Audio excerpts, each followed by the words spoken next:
श्रीपराशरभट्टार्य श्रीरङ्गेशपुरोहितः श्रीवत्साङ्कसुतः श्रीमान् श्रेयसे मेऽस्तु भूयसे श्रियै समस्तचिदचिद्विधानव्यसनं हरेः अङ्गीकारिभिरालोकैः सार्थयन्त्यै कृतोऽञ्जलिः उल्लासपल्लवितपालितसप्तलोकी निर्वाहको रहितनेमकटाक्षलीलाम् श्रीरङ्गहर्म्यतलमङ्गलदीपरेखां श्रीरङ्गराजमहिषीं श्रियमाश्रयामः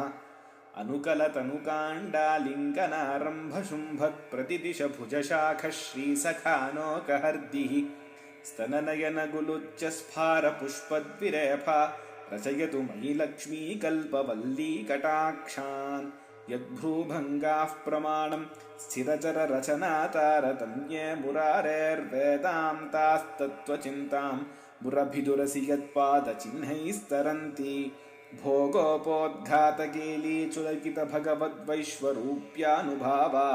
सा नः श्रीरास्त्रिणीताममृतलहरिधीलङ्घनीयैरपाङ्गैः यद्यावत्तव वैभवं तदुचितस्तोत्राय दूरे स्पृहा स्तोतुं केवयमित्यजश्चरगृगुः प्राञ्चो विरिञ्चादयः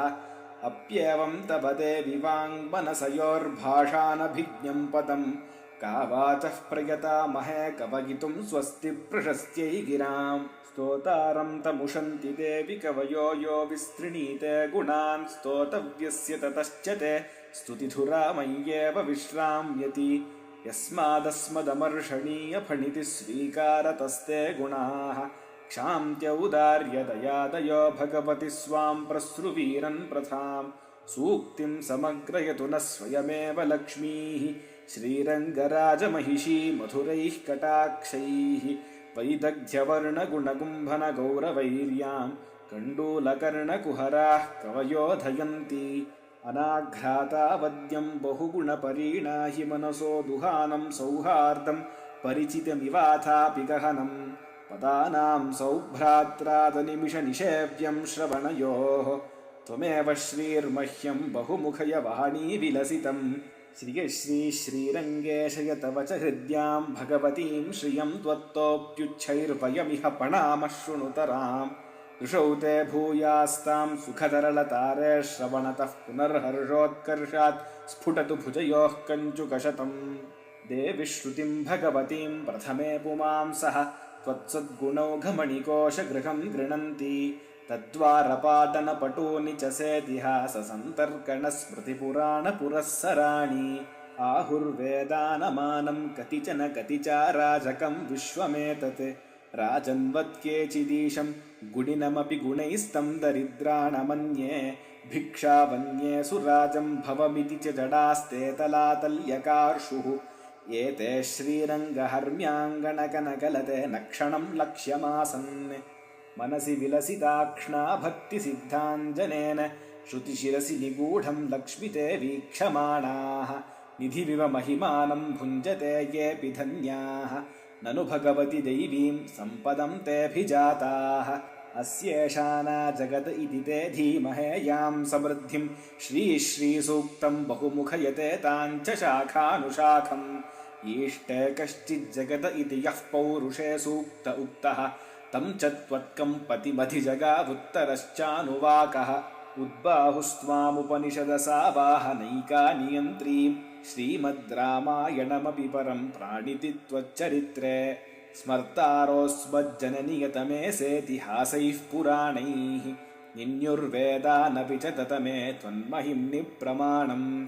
आकुग्रामनियामकादपि विभोरा सर्वनिर्वाहकात् ऐश्वर्यं यदिहोत्तरोत्तरगुणं श्रीरङ्गभर्तुः प्रिये तुङ्गं मङ्गलमुज्ज्वलं गरिमवत्पुण्यं पुनः पावनं धन्यं यत्तदश्च वीक्षणभुवस्ते पञ्चशा विप्रुषः एको मुक्तातपत्रप्रचलमणिघनात्कारमौलिर्मनुष्यो दृप्यद्दन्ताबलस्थो न गणयति न तान् यत्क्षणं क्षोणिपालान् यत्तस्मै तिष्ठतेऽन्यः कृपणमशरणो दर्शयन्दन्तपङ्क्ति तत्ते श्रीरङ्गराजप्रणयिनि नयनोदञ्चिदन्यञ्चिताभ्याम् रतिर्मति सरस्वती धृति समृद्धि सिद्धिश्रियः सुधा सखि यतो मुखं चिचलिषेत्तव भ्रूलता ततो मुखमथेन्दिरे बहुमुखीमहं पूर्विकां विगाह्य च वशं वदाः परिवहन्ति कूलङ्कषाः सह स्थिरपरित्रसव्रज विरिञ्चना किञ्चनैः अनोकः बृहस्पतिप्रबलविक्लबप्रक्रियम् इदं सदसदात्मना निखिलमेव निम्नोन्नतं कटाक्षतदुपेक्षयोस्तव हि लक्ष्मिदत्ताण्डवम् काले शंसति योग्यतां चिदचितोरन्योन्यमालिङ्गतोर्भूतोऽहङ्कृति बुद्धिपञ्चकरणी स्वान्तप्रवृत्तीन्द्रियैः अण्डानावरणैः सहस्रमकरोत्तान् भूर्भुवः सर्वतः श्रीरङ्गेश्वरदेवि ते विकृतये सङ्कल्पमानः प्रियः शब्दादीन् विषयान् प्रदर्श्य विभवं विस्मार्य दास्यात्मकं वैष्णव्यागुणमाययात्मनि महान् विप्लाव्यपूर्वः पुमान् पुंसापण्यवधूविडम्बिवपुषा धूर्ता निवायासयन् श्रीरङ्गेश्वरि कल्पते तव परिहासात्मने केलये यद्दूरे मनसो यदेव तमसः पारे यदत्यद्भुतम् यत्कालादपचेलिमं सुरपुरी यद्गच्छतो दुर्गतिः सायुज्यस्य यदेव सूरिरथवा यद्दुर्गृहं मद्गिरां तद्विष्णोः परमं पदं तव कृते मातः समां नासिषुः हेलायामखिलं चराचरमिदं भोगे विभूतिः परा पुण्यास्ते परिचारकर्मणि सदा पश्यन्ति ये सूरयः श्रीरङ्गेश्वरदेवि केवलकृपा निर्वाह्य वर्गे वयं शेषित्वे परमः पुमान् परिकराह्येते तव स्फारणे आज्ञानुग्रह भीमकोमलपुरी पालाफलं भेजुषां यायोध्येत्यपराजितेति विदिता नाकम्परेण स्थिता भावैरद्भुतभोगभूमगहनैः सान्द्रा सुधास्यन्दिभिः श्रीरङ्गेश्वरगेह लक्ष्मीयुवयोस्तां राजधानीं विदुः तस्यां च त्वत्कृपावन्निरवधिजनता विश्रमार्हावकाशं सङ्कीर्णं दास्य तृष्णाकलितपरिकरैः पुंभिरानन्दनिघ्नैः श्रेहादस्थानरक्षाव्यसनिभिरभयं शार्ङ्गचक्रासि मुख्यैः आनन्दैकार्णवं श्रीर्भगवति वयोराहुरास्थानरत्नम् तत्र स्रक्स्पर्शगन्धं स्फुरदुपरि फणारत्नरोचिर्वितानम् विस्तीर्यानन्तभोगं तदुपरि नयता विश्वमेकातपत्रम् तैस्तैः कान्तेन शान्तोदितगुणविभवैरर्हता त्वामसङ्ख्यैः अन्योन्याद्वैतनिष्ठाघनरसगहनां देवि बध्नासि भोगान् भोग्या वामपि नान्तरीयकतया पुष्पाङ्गरागैः समं निर्वृत्तप्रणयातिवाहनविधौ नीताः परीवाहताम् देवि त्वामनुनीलया सह महीदेव्यः सहस्रं तथा याभिस्त्वं स्तनबाहुदृष्टिभिरिव स्वाभिः प्रियं श्लाघसे ते साध्याः सन्ति देवा जननि गुणवपुर्वेशवृत्तस्वरूपैः भोगैर्वा निर्विशेषाः सवयस इव ये नित्यनिर्दोषगन्धाः हे श्रीरङ्गभर्तुस्तव च पदपरीचारवृत्यै सदापि प्रेमप्रद्राणभावाविलहृतय हठात्कारकैङ्कर्यभोगाः स्वरूपं स्वातन्त्र्यं भगवत इदं चन्द्रवदने त्वदाश्लेषोत्कर्षात् भवति खलु निष्कर्षसमये त्वमासीर्मातश्रीः कमितुरिदमित्थं त्वविभवः तदन्तर्भावात् त्वां न पृथगभिधत्ते श्रुतिरपि तव स्पर्शादीशं स्पृशति कमले मङ्गलपदं तवेदं नोपाधेरुपनिपतितं श्रीरसियतः प्रसूनं पुष्यन्तीमपि परिमलर्धिं जिगदिषुः न चैव त्वादेवं स्वदत इति कश्चित् कवयते अपाङ्गा भूयांसो यदुपरि परं ब्रह्म तदभूत् अमी यत्र द्वित्राः स च शतमखादींस्तदधरात् अतः श्रीराम्नायस्तदुभयमुषंस्त्वां प्रणिजगौ प्रशस्तिः साराज्ञो यदपि च पुरीकोशकथनम् स्वतः श्रीस्त्वं विष्णोः स्वमसि तत एवैष भगवान् त्वदा यत्थर्दित्वेऽप्यभवदपरीधीनविभवः स्वया दीप्त्या रत्नं भवदपि महार्घं न विगुणं न कुण्ठस्वातन्त्र्यं भवति च न चान्याहितगुणम् प्रशकनबलज्योतिर्ज्ञानैश्वरी विजयप्रथा प्रणतवर्णप्रेमक्षेमं करत्वपुरःसराः अपि परिमलः कान्तिर्लावण्यमर्चिरितीन्दिरे तव भगवतश्चैते साधारणा गुणराशयः अन्येऽपि यौवनमुखा युवयोः समानाः श्रीरङ्गमङ्गलविजृम्भणवैजयन्ती तस्मिंस्तव त्वयि च तस्य परस्परेण विस्तीर्यदर्पण इव प्रचुरं स्वदन्ते युवत्वादौ तुल्येऽप्यपरवशता शत्रुशमनस्थिरत्वादीन् कृत्वा भगवति गुणान् पुंस्त्वसुलभान् त्वयि स्त्रीत्वैकान्तान् मृतिमपदि पारार्थ्य करुणा क्षमादीन् वा भोक्तुं भवति युवयोरात्मनिभिदा घनकनकद्युति युवदशामपि मुग्धदशां युवतरुणत्वयोरुचितमाभरणादिपरं ध्रुवमसमानदेशविनिवेशि विभज्य हरौ त्वयि च कुशेशयोदरविहारिणि निर्विशसि अङ्गं ते मृदुशीतमुग्धमधुरोदारैर्गुणैर्गुम्भतः क्षीराब्देः किमृजीषतामुपगता मन्ये महार्घास्ततः इन्दुः कल्पलता सुधा मधुमुखा इत्याविलां वर्णनाम् श्रीरङ्गेश्वरि शान्तकृत्रिमकथं दिव्यं वपुर्नार्हति प्रणमदनुविधित्सा वासनानम्रमग्रे प्रणकि परिचिचीषा कुञ्चितं पार्श्वकेन कनकनिकषचञ्चम्पकस्रक्समानप्रवरमिदमुदारं वर्ष्मवाचामभूमिः एकन्यञ्च नतिक्षमं मम परं चाकुञ्चपादाम्बुजं मध्ये विष्टरपुण्डरीकमभयं विन्यस्य हस्ताम्बुजम् त्वां पश्येम निषेदुषीं प्रतिकलं कारुण्यकूलङ्कषस्फारापाङ्गतरङ्गमम्बमधुरं मुग्धं मुखं बिभ्रतीं सुरभितनिगमान्तं वन्दिशीयेऽन्तिरायाः तव कमलपलाशप्रक्रियं पादयुग्मं वहति यदुपमर्दैर्वैजयन्ती हिमाम्भः प्लुतिभिरिव नवत्वं कान्तवाहान्तराले त्वत्स्वीकारकलापलेपकलुषाराज्ञां दृशो दुर्वचाः नित्यं त्वन्मधुपानमत्तमधुपश्रीनिर्भराभ्यां पतिं दृग्भ्यामेव हि पुण्डरीकनयनं वेदो विदामासते साक्षाल्लक्ष्मितवावलोकविभवः काक्वाकया वर्ण्यते आनन्दात्मभिरीशमज्जनमदक्षीबालसैरागलप्रेमार्द्रैरपि कूलमुद्वह कृपासम्प्लावितास्मादृशैः पद्मे ते प्रतिबिन्दुबद्धकलिकब्रह्मादिविष्कम्भकैरैश्वर्योद्गमगद्गदैरशरणं मां पालयालोकितैः पादार्न्दुदमेपपङ्कजरजश्चेटीभृशालोकितैरङ्गं म्लारिरथाम्बसाहसविधौ लीलारविन्दग्रहः डोलाते वनमालया हरिभुजे हाकष्टशब्दास्पदं